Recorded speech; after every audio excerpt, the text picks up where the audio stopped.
Hi everyone, this is the Chrissy B Show, which is your program that's aimed at looking after mental health and well-being. So today is also Makeover Day, and last week it was our pleasure to do a makeover for Karen Schultz, director of the Hope Foundation, who told us all about her life as a volunteer and how it made her feel happier. And if you missed that episode, you can catch it on our YouTube channel, Chrissy B Show. And today's lucky guest is author Christina Christou, who'll be telling me all about how she uses the power of writing to heal the past and create a life that she wanted. She used some of her techniques to help her with depression, the grief of losing her mum, and overcoming breast cancer.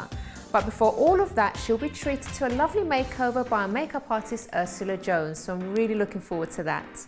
I'll also be joined by our fashion styling expert Cynthia Gregoire, and she'll be showing us how she got on at a major fashion exhibition at the V&A Museum.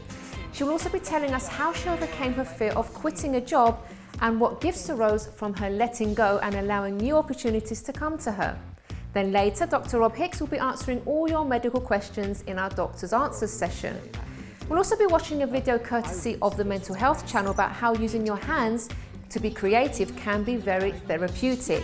And I'll also be sharing some tips on how you can gain a new perspective in life. Now, writing therapy has been proven to gradually ease feelings of emotional trauma, often by writing about emotional periods of your life and documenting your deepest thoughts. According to marriage and family therapist Elizabeth Sullivan, one of the most powerful parts of therapy is cultivating the ability to observe our thoughts and feelings. Writing helps us track our spinning thoughts and feelings, which can lead to key insights. So since it was first acknowledged as a form of therapy in the 1980s, there have been many theories and studies related to the benefits of writing. Jim Pollard of The Guardian reported in 2002 that writing has helped ease the symptoms in specific illnesses such as asthma and arthritis. It has been shown to boost the immune system, and in one study even helped unemployed Texans find new jobs. Most recently, it helped US students to come to terms with September the 11th. There are no side effects, of course, and it is available to anyone of any age, pretty much anywhere over the counter. So clearly there are many benefits to be had from writing your thoughts, feelings and experiences down, and we'll be learning more about this from Christina later on. But first, let's hear what some of you have to say about it. Christina Trigger says, "Writing is my therapy and locking my door is my salvation." Amina Sheikh agrees and says, "I think everyone should try writing unsent letters as a form of therapy to actually discharge every emotion and thought." Singer Karina Hassan says, "First day of writing sessions, I just love the process, the creativity, the excitement of creating something new. It's therapy." While Sandra Marie Dean believes writing in a therapeutic way can be great for loneliness, PTSD, depression, anxiety. But it's not all positive out there with these comments. Alex Ronan believes that whoever said writing is the best form of therapy needs a new therapist.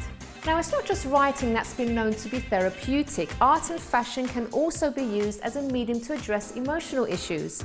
With this in mind, I'm joined by fashion expert Cynthia Liza Gregoire.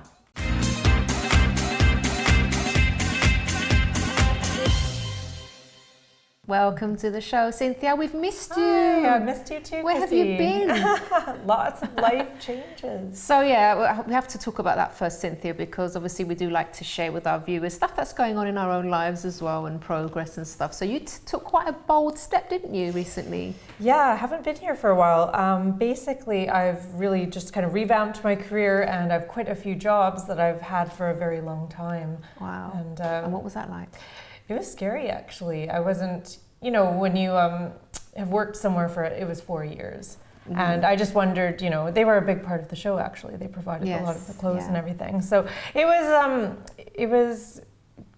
was scary at first, but then it felt good. And then 2 weeks later, I have another job. So wow. Can you tell us what you're doing now then? Yeah, I got hired as a personal shopper at Selfridges for the Christmas period. Wow. So that is going to be super fun because I love styling people and choosing their clothes and things, helping them with their outfits. So yeah, are you going to come and see me there? Yes, I'd love to. And lots of other exciting things are coming up, aren't they? So yeah, I have a few interviews with fashion magazines. So something I've wanted to do since, you know, I was 16, basically are coming into the light. So excellent. Very exciting. All right. Now, Cynthia, before we get into the exhibition, the at the V&A, yeah, you did ask me to come in something that I find the most comfortable today. I'm not sure why, but I'm sure you'll be telling us. And also, so what I chose today was a jumpsuit that I've actually had for years. I don't want to throw it away because it's quite a staple in my wardrobe. Yeah. I love it. It's very, very comfortable to wear. So I tend not to like clothes that are too restrictive.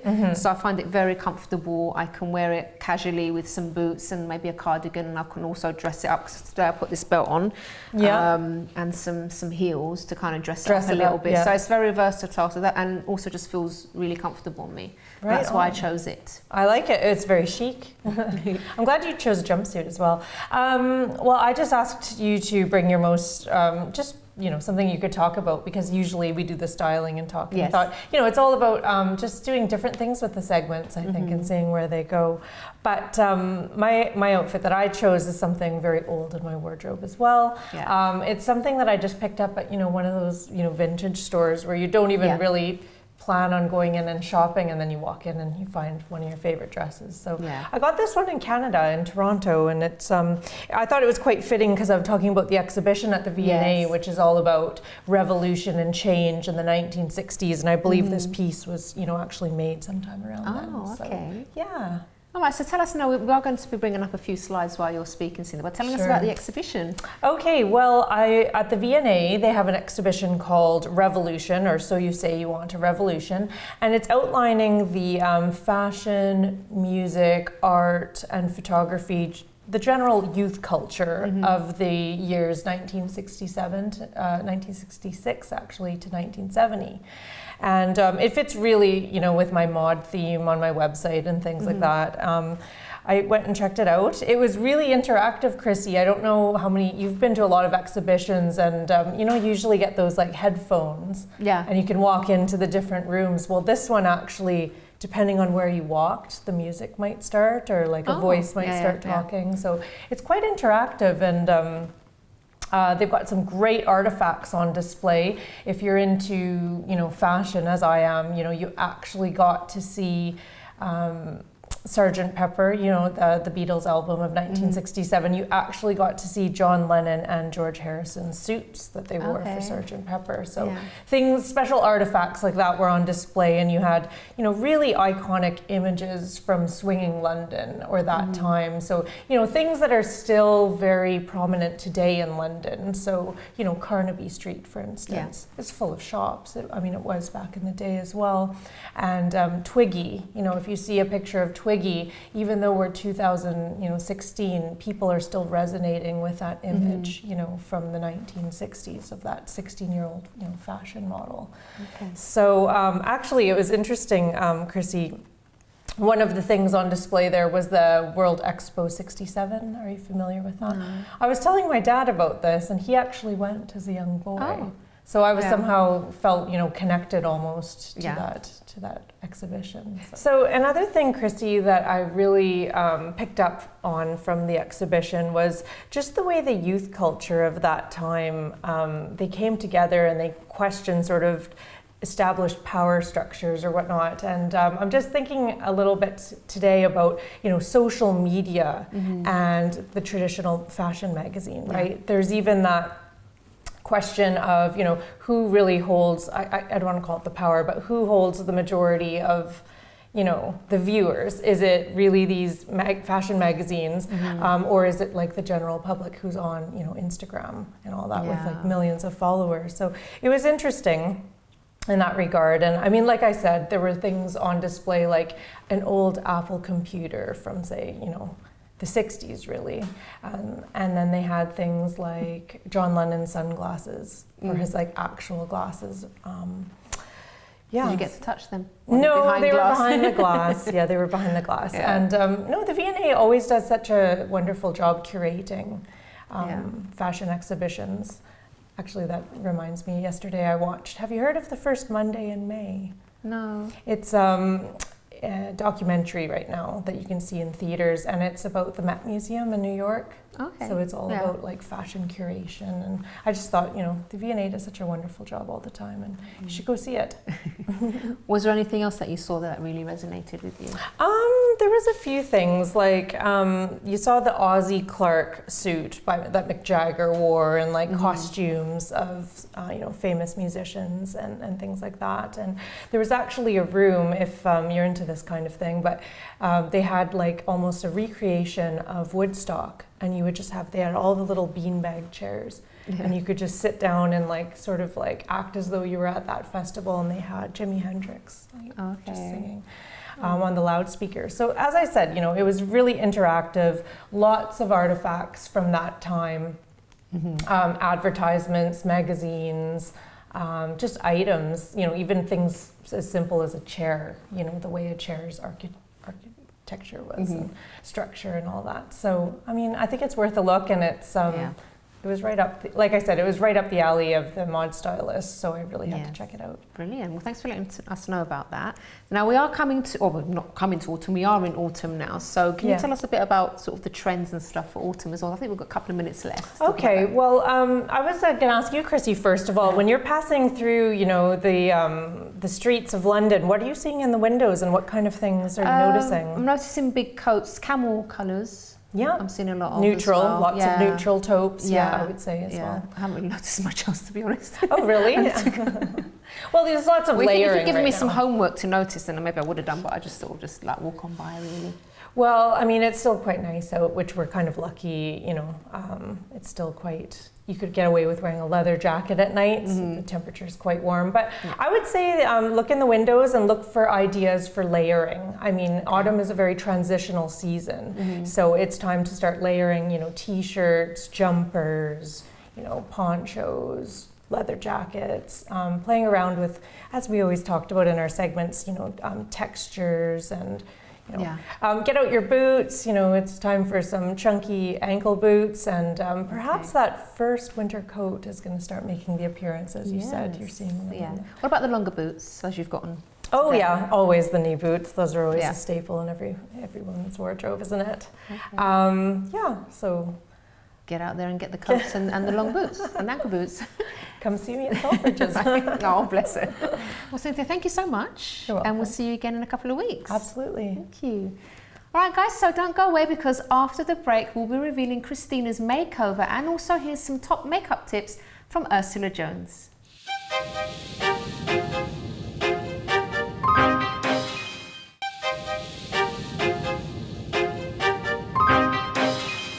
Welcome back to our program, everyone, where we are speaking about writing as a therapy, and it's also our makeover day. So today we've been treating Christina to a makeover, and here's a photo of her before, and here she is now. So as you can see, a gorgeous makeover, absolutely love it. Hello Christina, how are you? I'm fine, thanks. And this makeover was done by the lovely Ursula. Hi Ursula, how are you? Good, thank you. So Christina, is this the kind of look you would normally go for? No. No? Do you normally wear makeup? I don't wear makeup. I just put mascara and eyeliner. Okay. Is there any reason why you don't wear it? Is it just that you're not used to it? I'm not used to it, to be honest. Okay. Yeah. And what do you think of this look for you? It's lovely. It's a nice surprise. Yeah, it looks absolutely beautiful, and it's really made your eyes stand out, your features really nice. Lovely. Why this particular look for Christina, Ursula? Well, we were saying, like she just mentioned, you don't wear any makeup, so, talking through what kind of routine she has, it was very minimal. So, if you're not used to wearing makeup, the last thing I wanted to do was then plaster in lots of foundations and heavy eyeliner and things like that. So we went for a really understated look here, and I think she just looks beautiful. She has the most amazing cheekbones as well. Does, and also we were talking, weren't we, and you've got psoriasis just here on your eye, and I also suffer from psoriasis quite bad, so I could really relate to this. So if for any viewers that may have psoriasis, especially on the face, just make sure you're moisturising your face before you put any kind of foundation, eyeshadow, anything. It's just going to stop it flaking and make it look really dry, and also stop it being sore. But actually this has worked quite well on you. You're saying it feels okay. It's not itchy, because usually whatever I put on, it's itchy. Yeah, it can really irritate it. So, really moisturise. We also mixed in a moisturiser. This is my favourite one, as Chrissy knows. We put a bit of moisturiser with the foundation, and that's just going to give you still going to give you a lovely base, but it's not going to be as heavy. And if you're not used to wearing makeup, it's a nice alternative to still having a bit of a colour.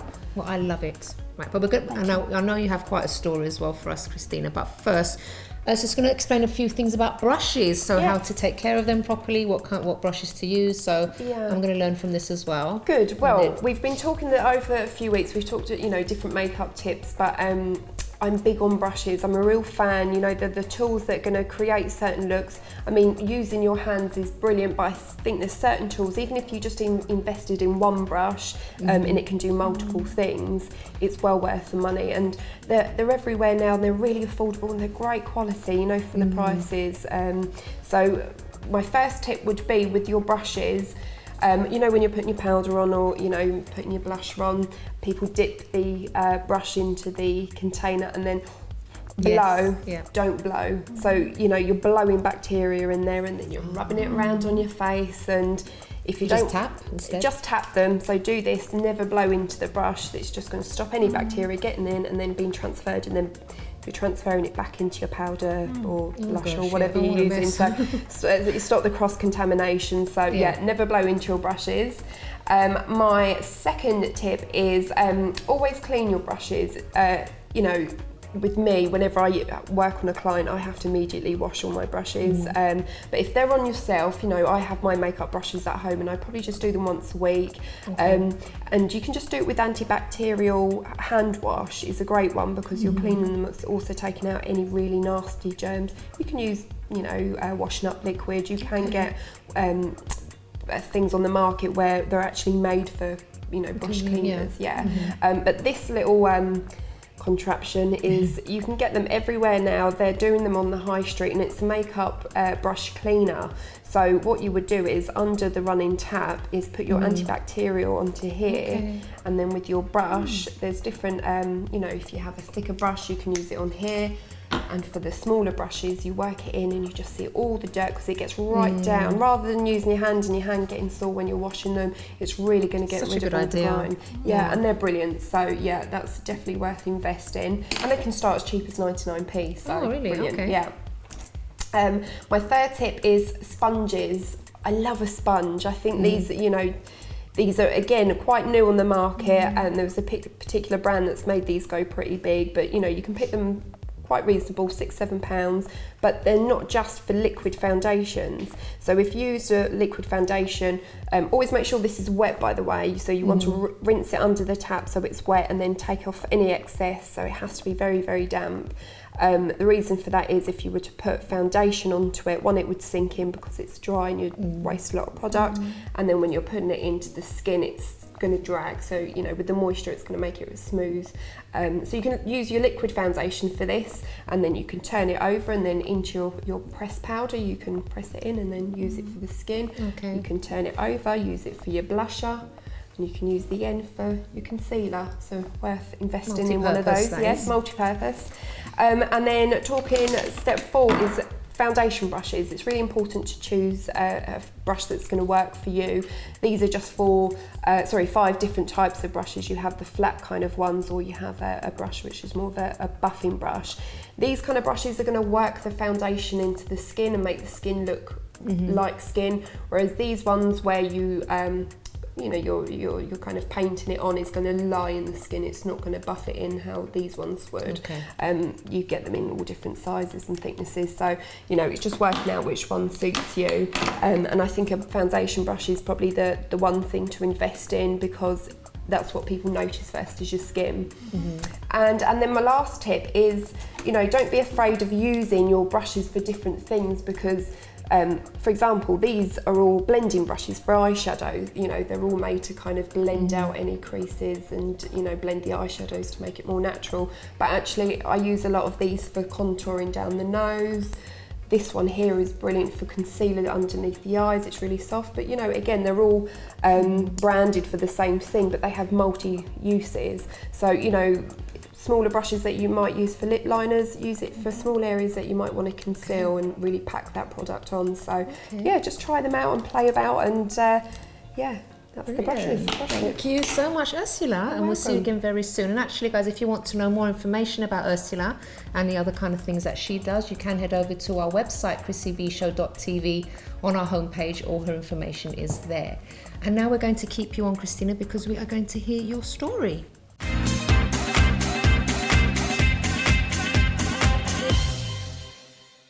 So Christina, you've had your makeover, so now it's time to tell us your story and how you've actually used writing to help you. So can you talk us through when you started to get quite depressed? My mum died 11 years ago. And while I was looking after her, because she was terminally ill with brain cancer, so I found it very hard going. So I used my journal to put down my feelings. And also... Had you written before that? When I was younger, I used to write poems. Okay. And poems used to help me unravel what I was thinking, really. I couldn't really make out what was going through my mind until I put it down on paper, and it used to come out in a poem. All right, okay. So you always had that kind of skill? I always had that thing. I always liked writing. So, but the journaling started more when I was going through, it was a kind of grief before my mum died, really, because she was there but she wasn't there. So how I remembered her, she wasn't the mum that I knew. And had you been very close as well? We had been very close, yeah. So it was that makes it even more difficult to deal with, doesn't it? Yeah. Okay.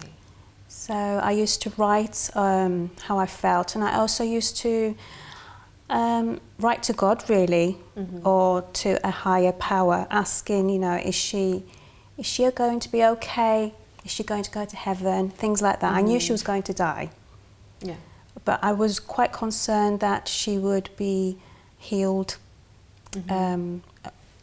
emotionally, because I knew she was going through a lot of trauma, a lot of regrets, a lot of feeling that she'd made mistakes, and I didn't want her to go feeling like that. Yeah. So that concerned me.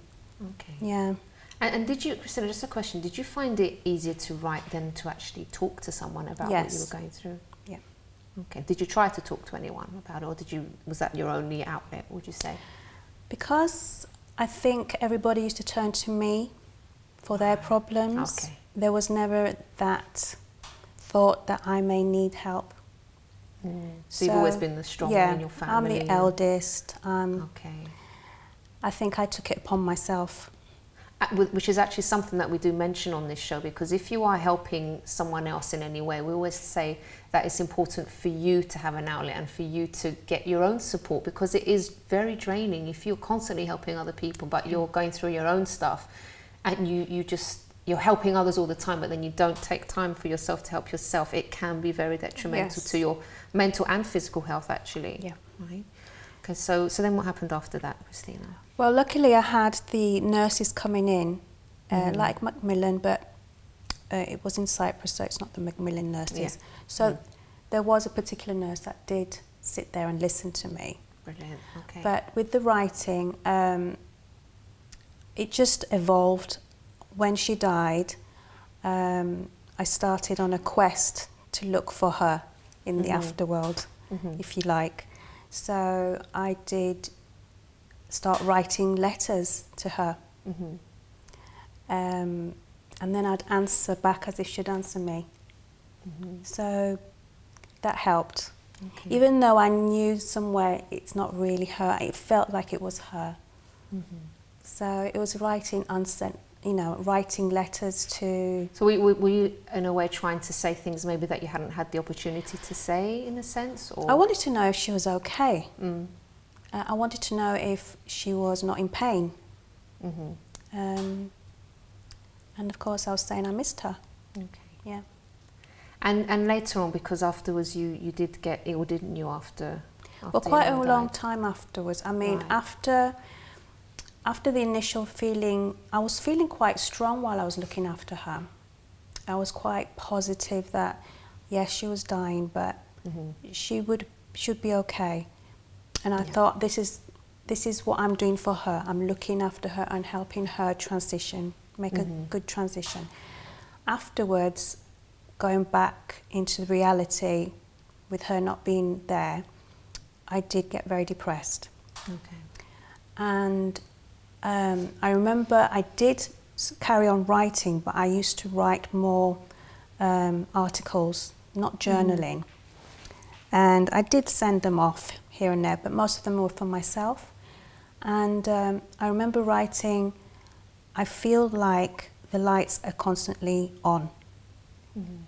It's like everything was too harsh. The light was too harsh. I've heard people say it's like when you lose someone, the lights switch off. But for me, it was the lights were still on. They were too bright. And I couldn't cope in the end, so I did go down the medical route of taking antidepressants. Okay. And did that help you in any way, or would you say? It helped me to get on with everyday life, you know, look after the kids, make the dinner, do the normal things.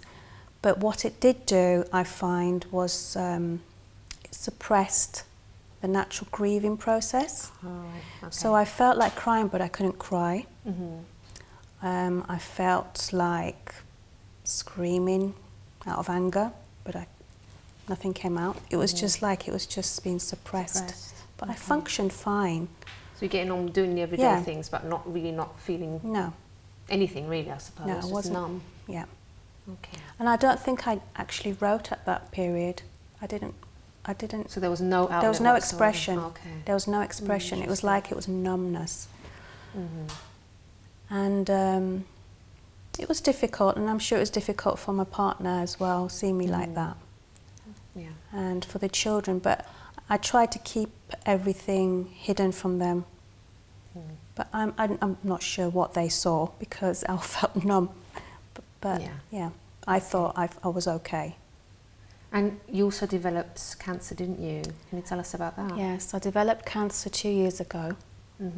And it was a shock and it wasn't, in the sense that I remember being told that I had cancer, and I actually started laughing, which sounds a bit weird, but it was like, of course I have cancer. It was like the natural thing that I would get, because deep down I knew that I hadn't healed from losing my mum.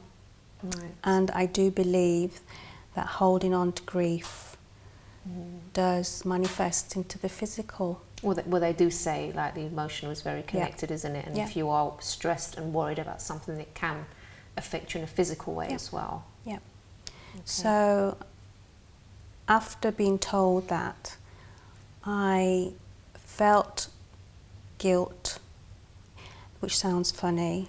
I felt guilt that I hadn't learnt from losing my mum. Because when my mum died, I made a promise to her and myself that I would make sure I lived my life well. Okay. But somewhere along the line, I didn't keep that promise, I felt. But I now understand that, of course, life doesn't happen that way, you know. I did the best that I could with what I knew, and I understand that. And during my time of, I mean, it's been 11 years since she's gone, since she's died. I did a lot of studying. I studied counselling. I studied spiritual practices, Reiki, crystal healing. So I didn't just stand still. I did do a lot of self-development. And also my passion was always to help other people. So I was studying to help myself and to help others. Okay. But I think somewhere I didn't fully heal, and that's why. That's what will happen. Yeah. And then did you continue writing through the illness as well? Yes, okay. I was writing through my counselling courses, because you need to keep a reflective journal. Yeah. And also through the spiritual practices, and also writing for myself. Yeah. Right, okay. And you actually published a book as well. I've got it here called Write Therapy. Yes. Why did you decide to actually publish this? Because as you were saying earlier, the writing was more for you. Yeah. But then you decided to share it with people. I always wanted to write a book, and I always wanted to write a book, especially when my mum died. I wanted to write and mention her, and in the book that it does mention her. Has that helped you being able to talk about her? Of course it has. It has. and it helped me sort of absolve the guilt in a way, you know. But the book, the idea of writing Write Therapy came about. I was thinking, what shall I write about, a subject that means something to me, and I got the message or the idea: write what you know best, and what I know best is to write. Yeah. Yeah. Okay. So I just thought of the title, Write Therapy. That's really good play on words. Yeah. Yeah. So how does it feel now to have your own book published? And it feels amazing. Unfortunately, the book was going into print just as I was being diagnosed. So I don't feel it's had its fair time to be, you know, shared. So I had to put it on the side, on hold while I was going through treatment. And well, you can make up for it now. yes, I am. I'm making up for it now. Yes. All right, Christine, any advice you would give to someone that maybe is thinking of taking up writing? Maybe they would say it's naturally them, but they'd like to give it a go. Okay. Well, I believe that everybody has a story. I mean, we all have a story. We're always telling our day to our spouses. We go home, we tell, even if they're not listening, yeah, we still talk.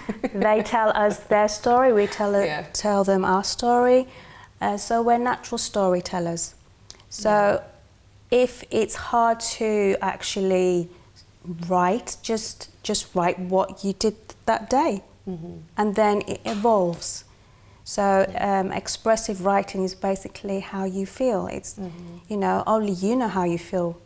You know, it's no one can tell you how you feel. So just even if it's one word, and let it grow from there. Okay, brilliant advice. Christina, thank you so much, and all the best for the future with your writing and other pursuits. Thank you. Thanks for having me. Lovely speaking to you. Thank you. Well, don't go away, because after the break we have Dr. Rob Hicks joining us, and he'll be answering all your medical questions in our Doctor's Answers section.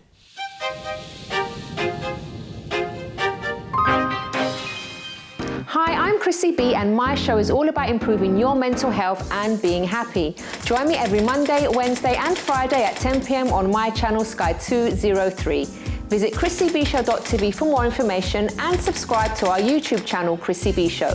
You can also follow us on Twitter and Instagram at Chrissy B Show, and on our Facebook page, The Chrissy B Show.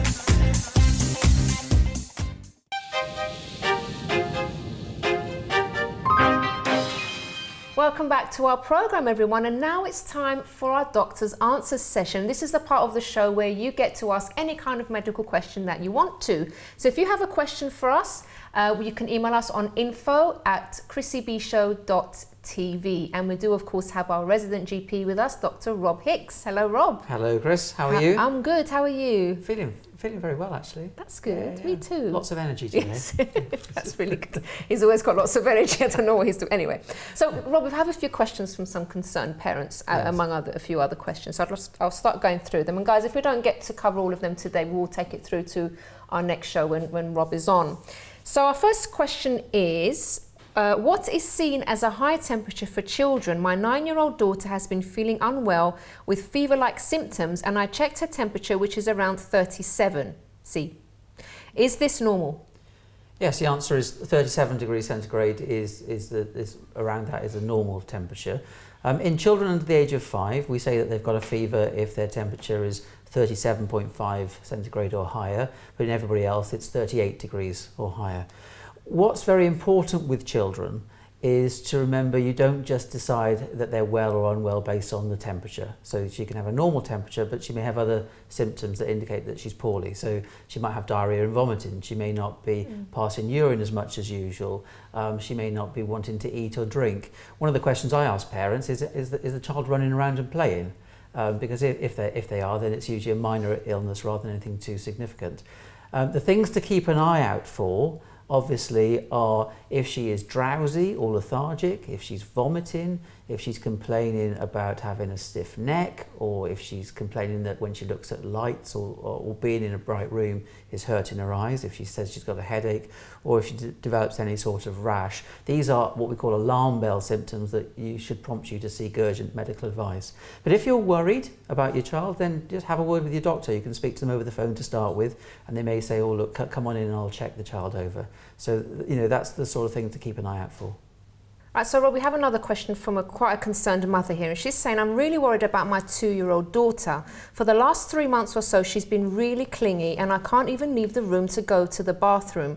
She screams the house down, and it's really heartbreaking, and it's even made me want to stay indoors and not even go out with my friends. Now, I think this is a very tough situation to be in. It's 3 months. It's a long time for you to not have any free time for yourself. So the important thing is to try and identify what might have changed for your daughter. So has she started going to a new childminder? Maybe you've started going back to work. Maybe there's an addition to the family. You know, something has obviously kicked off the fact that she is fearful that, you know, she's not going to get to see you. So I would have a think about that, chat with your friends, chat with your family to see whether they can come up with any ideas, but also have a word with your health visitor or your GP, because there are plenty of ways around this. This is not just about solving the problem for your daughter, this is actually about solving the problem for you, because the more tired you become, the more run down you become, the harder it's going to be for you to deal with the clinginess, but also as being, I'm sure, the good parent that you are. So don't be frightened to ask for some advice. It's not a failure to ask for advice. It's important that you do so. Okay, and we have another question here. This person saying, I've been suffering from really bad headaches and a sore throat. I have taken cough and cold medicine and it's worked a bit, but not enough. Can I use paracetamol or ibuprofen as well? That's a very, very good question, and the simple answer is that many cough and cold remedies actually already have paracetamol or ibuprofen in them. So what you need to do is to look at the remedies that you've got to see whether that's the case, because what you don't want to do is to fall into the trap of taking some paracetamol or ibuprofen, and essentially you'll be overdosing on those doses. So have a look at what's written on the packaging. Then remember that to get over these symptoms that sound very much like a head cold type symptoms, that you need rest, lots of fluids, maybe some honey and lemon for the sore throat, but also have a chat with your doctor if you think your symptoms are getting worse, or if you've got additional symptoms that you haven't told us about. But if it's going to be a simple cold, then these home remedies will help deal with the symptoms whilst the body actually tackles the virus itself. Okay, thank you. Another one here says, my son is 8 years old and is pretty healthy and active. I'm just wondering how many calories he will need per day. That's a good question. It's also a tricky one, simply because all children are different. They need lots of calories because they're growing. Yeah. But also it depends on what activity a child is doing. If the child is a sit down and not do very much, then they probably don't need as many calories as somebody who's up and about and running all the time. The tables would suggest that an 8-year-old boy needs about 1,750 calories a day. But as I said, this depends on what sort of activity they do. What is basically more important really is that they have a healthy, balanced diet, that they do lots of exercise, and the recommendation for a child of your child's age is at least an hour of physical activity a day, and you keep an eye on them to make sure that they're not becoming overweight, because believe me, once anybody gains weight, it's very hard to lose it, and also it increases the risk of problems in later life like heart disease and diabetes. So I hope that's answered your question. Okay, we're whizzing through today, guys, so we really want to try and cover everything. Next one, my girlfriend and I have decided to try for a baby. Is there anything more that I can do to help improve our chances of conceiving? Yes, there's lots of things you can do, and I wish you good luck. One is to do lots of exercise. One is to eat a healthy, balanced diet. Another, if either of you smoke, then to stop smoking. Don't use recreational drugs. For potential mum, ideally don't have any alcohol. For dad, you're allowed to have up to 14 units a week of alcohol. From a male's point of view, there is discussion about keeping the testicles cool. So in order to promote good, healthy sperm production. So boxer shorts might be better than briefs, although people debate this. And there was a study not so long ago that said actually if you sleep naked, that helps keep the temperature down and might improve sperm function. Encourage your partner to take a daily dose of folic acid as a supplement, because that's important from the moment you start trying to have a baby. until the third month rather of pregnancy. It helps reduce the risk of neural tube defects, things like spina bifida, their spinal problems. And last but not least, have lots of sex. And that means every 2 to 3 days throughout the month, not just at the time where your partner might think she's most fertile. Okay. Next one is, why do I never feel fully awake? Even if I get a lot of sleep, sometimes more than 8 hours, I still wake up feeling groggy and sometimes exhausted. It's affecting my fitness as well. Please help. Do you know what, Chris? This is an increasingly common problem in our 24/7 sort of society and lifestyle. And there are a number of different reasons. So there are physical reasons, psychological reasons, and social reasons. So the things to think about is, one of the things that strikes me when people say they feel tired during the day is a condition called obstructive sleep apnea, which basically means that you will be snoring, but also you stop breathing temporarily, very briefly, but numerous times during the night. And that leaves people very groggy the next day, and that can be treated. I would suggest you have a medical checkup to make sure you haven't got a condition like anemia or diabetes or underactive thyroid, because those can be straightforwardly treated as well. Then think about, is it that you're having some alcohol before you go to bed? Because although that will help you get off to sleep, what it means is you're not getting the refreshing sleep that you need, so you'll feel a bit groggy, possibly a bit hungover the next day. Is it because of environmental noise, actually, that means you're waking up at night a lot, and you may not be remembering that you're doing so? Or actually, do you have a mental health condition like anxiety and depression? Is something troubling you which is keeping you awake and stopping you from getting a good night's sleep? Whilst you're thinking about this, I suggest you practice what we call sleep hygiene. And if you go onto our website and look at one of my doctor's orders, we do cover how to get a good night's sleep there. There's lots of great tips for you there. If that's not solving the problem, obviously, I do think you need a medical checkup to make sure there's not an underlying condition. It might be side effects of medication, for example, that you're taking that needs to be sorted out. Brilliant. Okay, 2 more. I think we can get through them. And as you see, guys, we're not reading out any names, so do feel free to send your questions through. We won't read out any names or details. We'll keep it anonymous. So like everyone in my family, I have poor blood circulation, but one of my hands always seems to be colder than the other, and they will change colour every now and then. What causes this, and is this usual? I always find this is a really interesting question, because if the patient is in front of me and they say, I've got poor circulation, I want to throw loads of questions at them to actually find out what they mean. And I think from what you're saying is actually that one of your hands is colder than the others. So that's what you mean by poor circulation. And that could be normal. It could be the fact that actually the colder hand is the hand that you're not using. It's not your dominant hand. Or it might be actually that for some reason you feel that hand more often than you feel the other. So you feel it and you think, oh, that feels cold. I think there are some possible underlying reasons. It could be a side effect of medication that you're taking. Potentially it could be an underlying health condition where circulation is genuinely reduced. So it might be something called Raynaud's phenomena, for example, although that tends to be the cold triggering symptoms, but some people with mild Raynaud's do describe their hands generally as being a bit colder. But I think generally speaking, this is normal. This is you. You can have it checked out. I would urge you to do that. But I think your doctor will say the same thing, that this is you, and try not to worry about it. Okay. And our last question for today. I'm 7 months pregnant and I have a gluten allergy. Will my son definitely get it from me, or could he be okay? Can we give him a blood test as a baby to see if he has it? Okay, well, I'm assuming that you're talking about celiac disease, which although many people call an allergy, it's not strictly an allergy or an intolerance, but it is a reaction of the body to gluten, which essentially you find in wheat, barley and rye, and so it's in cakes and biscuits and breads and cereals. And what happens in celiac disease is that essentially it's an autoimmune reaction of the body. So the body decides that something in the gluten is dangerous, mistakenly decides this, and so it attacks it and it causes this reaction in the body where you get the symptoms of some bloating, abdominal discomfort, tummy discomfort. You may get some change in your stool consistency, or those sorts of symptoms. The reality is if it is celiac disease that you have, then there's a 1 in 10 chance that any children that you have will have this condition, but that it's not guaranteed that they will get this condition.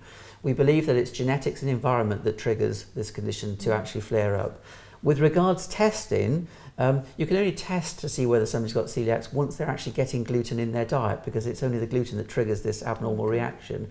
So once your child is born and is weaned, you may want to have a chat with your doctor about whether it's appropriate to get him or her tested. Very good question, and thanks for asking it.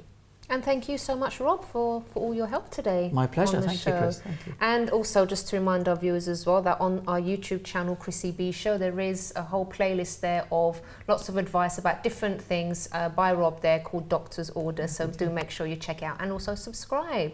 We'll see you again very soon, Rob. You will indeed. Brilliant. Right, guys, so don't go away, because after the break, we'll also be watching a video courtesy of the Mental Health channel about how using your hands to be creative can be very therapeutic. And I'll also be sharing some tips on how you can gain a new perspective in life.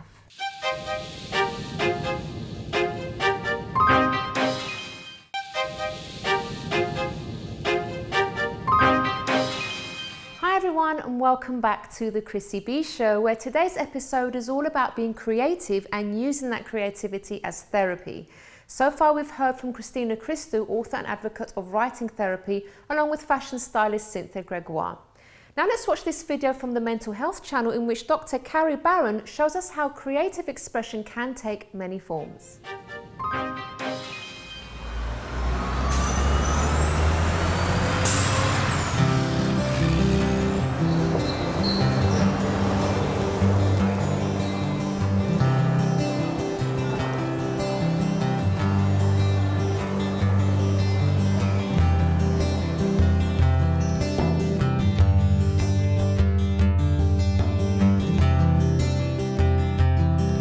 I'm Carrie Barron, and I'm a psychiatrist and a psychoanalyst on the faculty of Columbia. And I'm also the author of The Creativity Cure, which is a book about the role of creativity in mental health.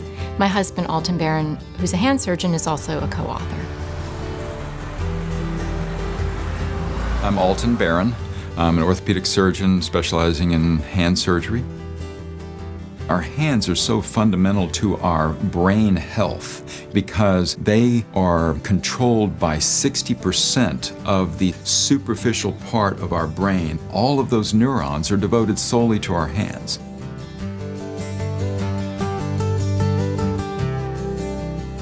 I started noticing that patients came in and they were saying, you know, I took out my toolbox this weekend and I fixed something in my apartment. I haven't taken it out in 20 years, and I felt fantastic. It made me really happy. And then a patient said she was knitting, another patient said she was playing the cello, and they started to come in with stories about using their hands and the relationship between hands and well-being and hands and mood was what we started to notice in different ways in our practices. All that time that we're using them, they are actually stimulating our brain and enhancing our cognitive health as well as our psychological health. No, that's okay. Thank you. There are many ways that you can express creativity. It can be cooking, it can be gardening. You don't have to go and make some great thing or play an instrument, but when your hands are engaged in this kind of activity, it can enhance your mood. Purposeful hand use elevates mood. That's the bottom line.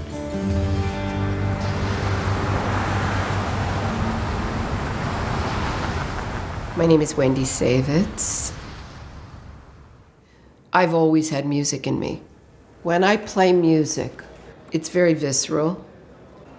It's very emotional. It gives me that sense of meaning and purpose and joy. So Wen, you know about this guitar, right? So Wendy is my dear friend from college, and she's a soulmate. I can pretty much talk to her about really anything that's troubling me. We'll tune together. I have a tuner on mine. Okay, because I'll just... We had like almost everything in common.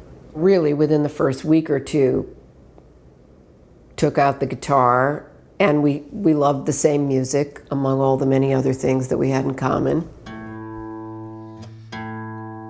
And then we started doing our own shows as folk singers throughout our years at Princeton. And 3 and 4 and...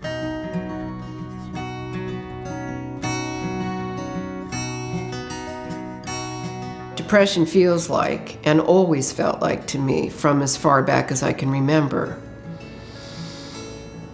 is like I'm falling down a black hole.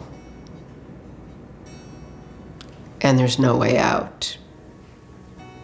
When I play music, my voice is vibrating, my body is vibrating, my hands are moving, the guitar is vibrating, and my mind, my emotions. And that, to me, is kind of the antithesis of depression.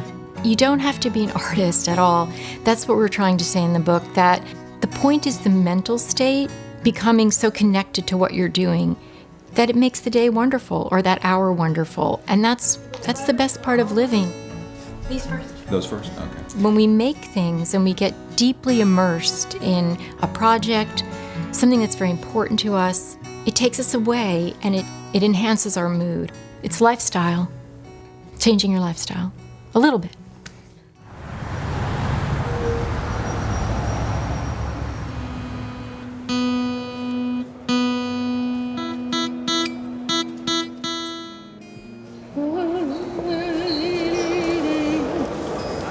So we're here in Grand Central, and Wendy and I are going to sing together after, I don't know what, 15 years? Fancy. Feeling pretty nervous about singing publicly and singing at all, because I don't really do that much anymore, but it'll be fun. I would like to invite my best friend Carrie to sing a few songs with me. Carrie and I sang in college, and it was because of that wonderful experience that I decided to become a folk singer. You know, what's great about this is that as I've watched Carrie, you know, she's written this book, and she's been so involved in writing and other forms of teaching and so forth, that music has kind of dropped off out of her life a bit. So knowing that she was going to be performing with Wendy made her very happy. I mean, it got her back in touch with something that was so much a core part of herself. And this happens to a lot of people creatively, is they let go because the exigencies of life get in the way. They let go of those core parts of themselves that are so fundamental to their health and well-being. And so to reconnect to that, you can see the elevation that occurs and the creative stimulation that occurs. And all the time I sailed the sea. It's funny too, because I've been talking about this for how many years, and it still surprises me a little bit how it works.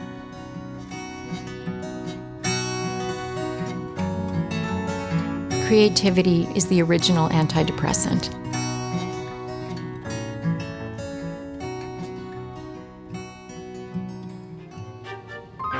Thanks very much to the Mental Health channel for that video, and if you want to know more about them, do head over to our website, chrissybshow.tv, check the contributors section, and you can find out more information about them there. So I've got a couple of minutes to whiz through a few tips on how you can gain a new perspective in life, and actually the first one we've already spoken about on the program, which is to write. So as we've seen, writing can be quite therapeutic, and I would say also that if you find it hard to express yourself to a particular person, writing is a great way to actually get things out there in the open, because you know, especially if the person's a bit difficult to speak to, maybe they're not very good at listening and they're jumping in all the time, you could consider writing a letter. I've done that before with certain people, and it does actually work quite well, because you're not interrupted, they get to read everything, you really get to express yourself, so that's something you could consider.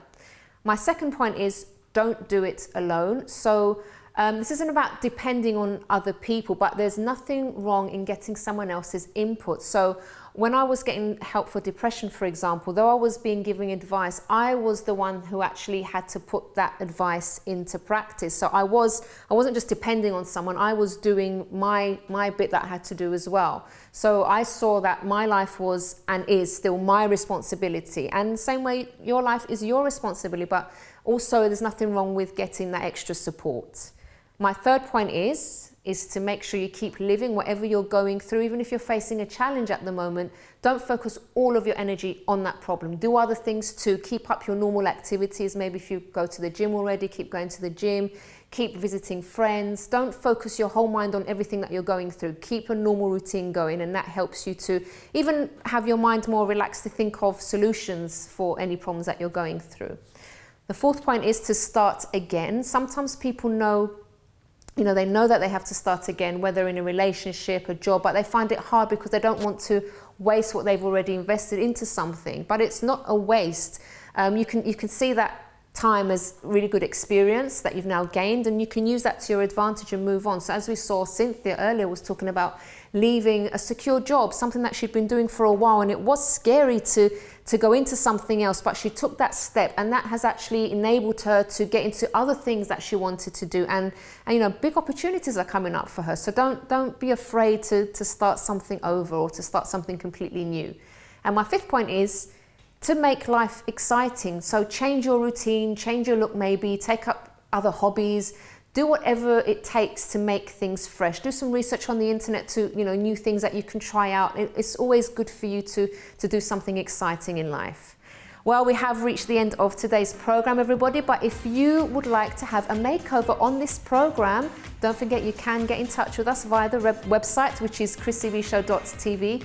You can also actually send us an email on info@chrissybshow.tv, and maybe you also have a story to share, or you're an expert and you'd like to share your expertise on this program. You can also get in touch with us for those reasons. And don't forget, if you want to know more about me, you can head over to my website, which is mylifeafterdepression.com. Till next time, bye-bye for now. I really enjoyed it today. I was a bit apprehensive about having my makeup done because I don't usually wear makeup. And chatting to Chris, or to yourself, was really great today. Thank you for the experience. So look at the sort of social aspects, the psychological aspect, and all those aspects. Yeah, everything, right. Right. Of neural tube defects, things like spina bifida, their spinal problems, and last but not least. Oh, Rob! It's going so well.